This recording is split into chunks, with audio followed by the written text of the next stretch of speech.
What's going on, everybody? Hey, I wanted to drop another video real quick, just kind of let you know what's been going on, let you know how everything's been going. It's been a busy few weeks, months, all the above. Just recently got married just 2 weeks ago, and just trying to catch up and kind of get back into the swing of things. I will say that being able to have my business automated has been absolutely a blessing in disguise, and not even in disguise, it's been a blessing straight up, because I've been able to do all these things and attend, different events that I need to attend and all that other stuff, and my business still runs. Now, mind you, I still have to kind of peek in and make sure that everybody's doing what they're supposed to do in a timely manner and all that good stuff, because I haven't completely automated. I still need a quality assurance person to come and check my account so that I don't have to do it and kind of address any issues that clients may have. But I'll tell you something that recently happened, right? And this is where I'll say the contracts that you have for your subcontractors, you need to make sure you have certain things in place. So you need to make sure you have in place non-solicitation, what used to be called a non-compete, but now it's a non-solicitation, whereas they aren't allowed to try to go and steal your contracts from under you, right? The other thing I'll say is have a consistent and a working relationship with your clients. Especially, if you're doing a good job, you want to make sure you're communicating with them. They see your face, even if your accounts are being cleaned by subcontractors or W-2 employees or whatever. Still peek in, even though you're the owner. Until you get bigger, of course, you can have other people do that. But still peek in, kind of check, see how things are doing, how things are going. Send feedback sheets to them or forms to them so that they can let you know how things are going. You can automate that also too. And I do that. I automate that to my clients. I send them a feedback form.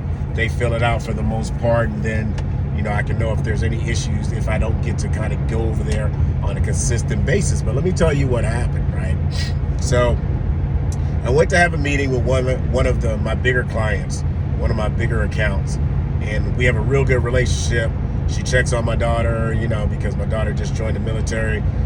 So we talk. So I was over there because they want to increase the account, right? So as I'm talking to her, we're going through the things that they want to do. They want to add to the account, to the monthly, scope of work. So she was talking about one of my cleaners, and I had recently, like 2 weeks prior, had gone and filled in for her because it was her birthday. Her husband took her out of town. So I went and cleaned one day for her. And I looked at it, I was like, wait a minute, this doesn't look right. It looks like there's been a lot of neglected space, the neglected things that didn't just accumulate in a short period of time, and accumulated over a long period of time. So I could tell there's some things that hadn't been touched. So I didn't say anything, which I should have, but I'm going to, and I'll tell you why. So when I was talking to the lady yesterday while we were going through, what they wanted to add to the account, she said, and she started off like this. She said, I don't want nobody to get fired, but I was like, okay, where is this going? She said, well, your cleaner, she kind of inquired about the account, how much the account was, how much we were paying for the account. And I said, oh, okay. So it seemed like she was trying to find out how much it is, how much they're paying, so that she can undercut me and try to steal the account from her. Now, mind you, the lady told her immediately, she's like, he has no possibility of losing this account. We're not switching, from him. So, I don't know why you're really asking this. So I go back to, checking on your people. So now it makes me wonder, okay, one, it seems like that she was trying to get the account or trying to figure out how to steal the account from me. She had other accounts from me, kind of gave them back and tried to get it back again. So no, I said no. And I know she's a person, she's not she's not a single mother, but she, you know, she has a husband and a son and a little daughter, and she has issues with daycare a lot, and she does other accounts, you know, and that's a long story. But here's the thing. Now I'm thinking, okay, was she not really cleaning well and making stuff build up and kind of accumulate to help me lose the account, right? Because here's another thing that happened. I was downtown earlier cleaning an account, a one-time clean, so I usually do those for the most part. And one of the people that worked at the location that I'm cool with, you know, and he reached out to me. He said, hey, you might want to check on your people after they clean because they're not doing a good job. So it seems like she's slipping. She's, you know, her work has been good for ever since she's been working for me. Now all of a sudden it's starting to die off. I don't know if something's going on at home. I don't really know what's going on. I know that she kept saying she needed more accounts, she needed more money, you know, but you know, at the expense of, you know, undercutting me and trying to steal my account. So now I do have a clause. I have the non-solicitation in my subcontractor agreement. I may go and revise it a little bit more, but here's the thing. I'm just going to get rid of her. I'm not even going to chance it. I'm not even going to test it. I'm already going to put the job out for, you know, my other vendors that I have on my subcontractors list that I kind of refer to when I have other accounts come up. So I'm just going to go ahead and do it. I'm not even going to waste the time. I'm going to wait until probably Friday, let her finish, and then I'm going to meet her there. And I'm just going to, you know, I'm going to actually address it. You know, and maybe I shouldn't address it, but no, I am. I'm going to let her know that I know, you know, and that's not really, really cool. It's not going to be in a kind of like a attacking sort of way. I'm just going to, hey, that's not cool. You know, I've been there. I've been helping you out and stuff like this. And, you know, that's not a cool thing. And then it's also in our agreement that you are not allowed to do that. And I can, if I choose to, take you to court for it. But that's more so, I think, if they actually steal the account from you. I don't know. I'll look into it, but you know, it's just a kind of a, you know, a scare tactic or whatever to let her know that wasn't cool that she did, especially when I've been bending over backwards to give her multiple accounts, which I don't normally do. So, you know, with that being said, man, make sure that you got a list of vendors that you can, whenever something happens, you can reach out, because I just brought on probably about, well, they were already current accounts, but what I did was people were leaving those accounts, and I just went ahead and re-upped and put more people in those accounts. So I think I did like 4. As a matter of fact, one of the accounts is a pretty big account. So what I did, instead of making it all one account, I split it up. So what I did was, and this was an idea my wife gave me, we have an account that's this one account, which is the big account I was actually just talking about. Well, no, I did it with that one. No, this is another account. Anyway, sorry, I have 2 large accounts that I had to do that with. But when you have an account that's like, you know, say for instance, 5-6 days a week, and then they also have maybe like another section, like a warehouse that needs to be done like maybe 4 or 3 times a week or whatever.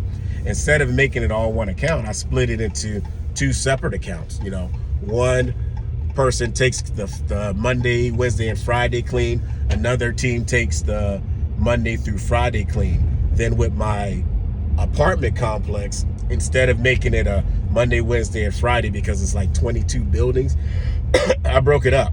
There's one account that's only on Wednesday, they clean that, and then there's another team that cleans on Monday and Fridays. So what that does is it saves me from having one person clean multiple accounts, and then for some reason they can't clean that day. Now I got to figure out how to fill all these accounts in one day, right? So if I split it up, like for instance with the apartment complex, if that person that does Wednesdays can't do it, you know, one Wednesday, I can reach out to the person that does Monday and Friday and say, hey, you want to pick up an extra day? This person is not going to be there.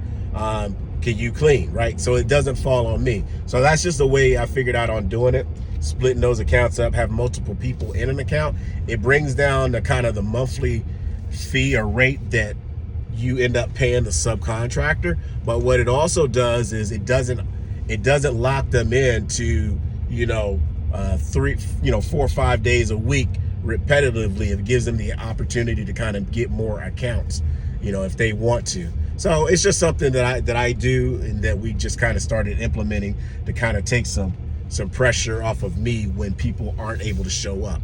Now, I do have it in my subcontractor agreement that they're responsible for finding replacements, which you should have that. But sometimes people can't do it. They can't find somebody to replace, and then at the same time, you don't want them replacing it with somebody you're not familiar with, somebody you haven't talked to or interviewed or anything like that. So sometimes I will go ahead and fill in. Like, for instance, we have somebody in one of my accounts in Charlotte, and she's a CBN member, as a matter of fact, and she wasn't able to get a replacement, and I have no problems with it because she's been doing a great job. So I was like, okay, well, I just fill in these 2 days, and you go ahead and go on your vacation, and you just pick it up when you get back. Sometimes you have to do some things like that to kind of help your people out, especially when they're doing a good job. If they're not doing a good job, then I may rethink that. But with that being said, make sure you automate your business as much as possible. Have systems in place that when something happens and somebody can't fill a spot, a clean or whatever, you have a backup plan. And hopefully that backup plan is not you, but we're all grinding and all that good stuff. And sometimes that backup plan may have to be you. Like today, I had one time clean earlier today. Then I had to go meet new cleaners. They were going to take over that Wednesday account that I told you about at that apartment complex. Then I got called back for jury duty. So I had to go down to jury duty, but that got excused. So that was a waste of time. But now I come back, do my payroll for my subcontractors, head up to Charlotte and do this account, and then get my floor person to come in there and kind of look at some floors that we want to get stripped and waxed. It's been a busy day, but with having the right automations in place, having the right systems in place, having the right people working with you, with my wife and my daughter working with me today, it's been a blessing. So you guys make sure you're paying attention to all that stuff. You're keeping this stuff basically in line where if something happens and there's a glitch in your system, because I schedule out everything, but sometimes there's wrenches being thrown into your daily plan, which I absolutely hate. But if you can get to the point where you can kind of get those glitches and keep rolling as if nothing happened, you're in a right, you're on the right road to have your business work smoothly. You want to get to the point where the business can run without you, and you can go enjoy your times having a Mai Tai on the beach, or with me having a bourbon and a cigar on the beach. But it's hot right now, so I'm not doing that. With that being said, I'm Andrew Lewis, Squeaky Clean LLC owner, Clean Success Academy founder, and also Clean Success Staffing Solutions, which is a virtual assistant staffing business that currently caters to cleaning business owners.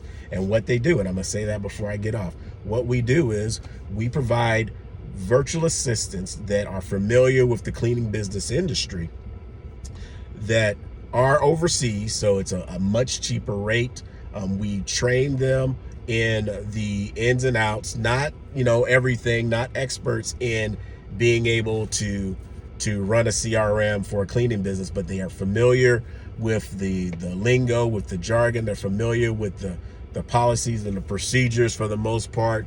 They can work your CRM. They're familiar with it. They're not experts, once again, but it takes away the training, the amount of time you're going to spend training your virtual assistant to be a virtual assistant for you.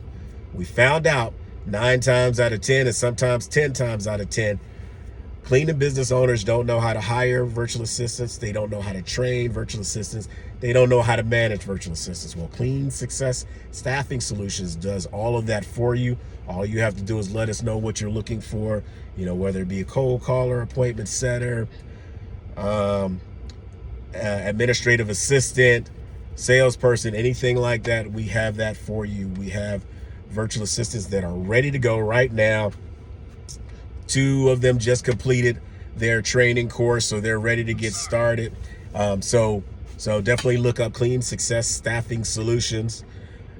Also Clean Success Academy, if you're looking to get mentored or coached in growing and scaling your cleaning business, especially in the realm of automations, I'm your guy. I'm definitely your guy. I partner with my partner AJ Simmons with the automations course. So what I'll do is in the description, you're going to see a link to the automations course. Definitely get the automations course, because that's how I learned everything that I've learned how to do. Right, that's the foundation of where I got it from, and then I just ran with it and was able to learn and build off of what AJ taught me. So if you want to learn what I've learned, you can either join the automations, which I definitely recommend you do, but if not, hit me up. We can schedule a call and I can kind of mentor you on some things and kind of help you with your automations. But remember, Klean Success Staffing Solutions for your virtual assistant needs. Klean Success Academy for any type of mentorship, coaching, and guidance. And of course, the one and only Squeaky Clean LLC. If it's not clean until it's squeaky clean. That being said, you guys have a blessed day, and make sure you make it to the CBN conference in Jacksonville, Florida, in about 2 weeks. That's July 23rd through the 25th, but I'll probably be there through the 26th, 27th, just to kind of just chill and relax. So hopefully we'll see you there. And if you're a CBN member and you are there, come and have a drink, celebrate with me and my new wife. We are newlyweds, so definitely come and have a shot with us. So we'll talk to you guys later. That being said, have a blessed day.